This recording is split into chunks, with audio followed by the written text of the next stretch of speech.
இங்கிலாந்து தேசத்தை ஆட்சி செய்து வந்த ஹென்றி தேர்ட் என்கிறவர் பெரிய ராஜாவாக இருந்தார். பல வருஷம் ஆட்சி செய்து வந்தார். இந்த ஹென்றி தேர்ட் என்பவர் ரொம்ப கஷ்டப்பட்டார். அப்போ அவர் என்ன பண்ணுறாரு, பக்கத்தில் இருக்கிற மொனாஸ்ட்ரிக்கு ஒரு கடிதம் எழுதுகிறார். மொனாஸ்ட்ரினா ஆசிரமத்துக்கு.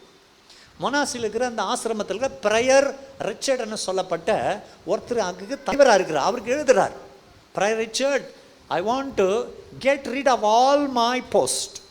ஐ want to leave rest of my life in monastery. என்னுடைய மிஞ்சிய காலத்தில் நான் மொனாஸ்ட்ரியிலேயே ஆசிரமத்தில் இருந்துட்டு போகிறேன், எனக்கு நீங்கள் தயவு பாராட்ட முடியுமா அப்படின்னதும் இவர் அவருக்கு பதில் எழுதுகிறார். அப்போல்லாம் மொபைல் ஃபோனுக்கு ஒன்றும் கிடையாது, கடிதம் தான் எழுதணும். இப்படி ராஜாவே, மதிப்புக்குரிய ராஜாவே, நீங்கள் சொல்கிறதெல்லாம் ஓகே, நீங்கள் விருப்பப்படுறத நான் எதுக்குன்னு சொல்லிட்டு பார்த்தேன், உங்களுடைய அலுவல் இப்படி இருக்கிறது. ஆனால் அந்த மொனாஸ்டிக்கு வரணும்னா கீழ்ப்படுதல் வேணும். ஆனால் உங்களால் முடியாதது. நீங்கள் எங்களுக்கெல்லாம் கீழ்பட்டு இருப்பீங்களா? நீங்கள் உங்களுடைய ஆதரவு வச்சு தான் நாங்கள் இதை நடத்தினுக்கிறோம், நீங்கள் எங்களுக்கு கீழ்பட்டு இருப்பீங்களா? அதெல்லாம் முடியாது. அப்போ இந்த ராஜா மறுபடியும் கழுதி எழுதுகிறார், நான் உயிர் உள்ள வரைக்கும் கீழ்ப்படிஞ்சு இருப்பேன், எனக்கு அனுமதி கொடுங்க, நான் வரப்போகிறேன், எனக்கு இந்த வாழ்க்கையே வேண்டாம் அப்படின்னதும் இந்த மொனாஸ்ட்ரி இந்த பிரயர் அந்த ரிச்சர்ட் எழுதுறாருன்னு, அந்த கீழ்ப்படிதலோடுக்கும் அரண்மனைக்கு போனி, அது போக நீ வாழ்க்கையை செய்ய ஆரம்பிச்சுடுவீங்க. இதே கீழ்ப்படிதல் அரண்மனைக்கு போ, வாழ்க்கையை ஆரம்பிச்சுடுவீங்க. அதை ஏற்றுக்கினார், அரண்மனைக்கு போனார்.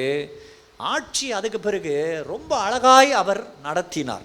அதுக்கு பிறகு அப்படி கல்லரில் ஒரு எப்பிடேப்னா கல்லரில் அவர் விரும்புகிற ஒரு வாசகம் எழுதியிருக்கிறது. அதில் என்னென்னா, இப்படி வாழ்க்கையில் கடைசி நாட்களில் rest of the day he rule the nation with obedience. கீழ்ப்படுதலோடு கூட அவர் ஆட்சி செய்தார்.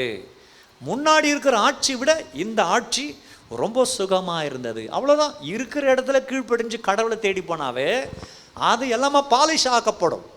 நம்ம பார்த்து ஒன்றும் செய்ய முடியாது. ஏகப்பட்ட துணி இருக்குது, துணி கடைக்கு போனால் கூட சரி வாங்கிட்டு வந்து நமக்கு திருப்தி இருக்காது. அதுபோல் தான் நம்ம நிலைப்பாடு. அதனால் ஆண்டவர் நமக்கு என்ன வேணும்னு சொல்லிட்டு அவரை தேடி வரும்போது அவர் எல்லாத்தையும் செய்து கூட்டி தருவார். அவரை தேடலைன்னா நம்ம நிம்மதியாக வாழ முடியாது. அப்போ அவரை தேடி எப்படி அவரை அண்டிக் கொள்ளணும் என்கிறது தான்